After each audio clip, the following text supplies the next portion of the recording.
நகராட்சிக்கு உட்பட்ட இனாம் கரூர் பெரிய குளத்துப்பாளையத்தில் உள்ள ஜாமியா நகரில் ஹக்கீம் என்பவரது வீட்டின் மேற்கூரை மின்கசிவின் காரணமாக திடீர் தீ விபத்து ஏற்பட்டது. அக்கம் பக்கத்தினர் தீயணைப்பு நிலையத்திற்கு தகவல் தெரிவித்தனர். தீயணைப்பு வீரர்கள் விரைந்து வருவதற்கு முன்னதாகவே அப்பகுதி மக்களே தீயை அணைத்தனர். இதனால் அதிர்ஷ்டவசமாக பெரும் தீ விபத்து நடைபெறாமல் தவிர்க்கப்பட்டது.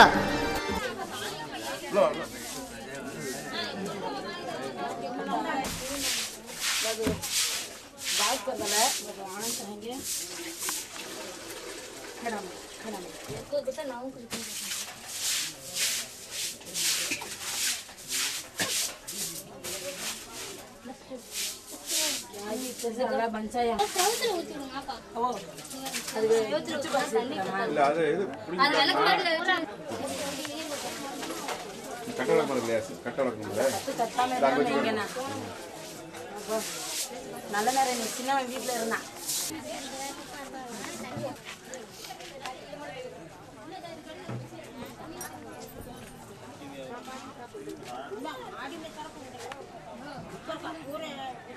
மாடி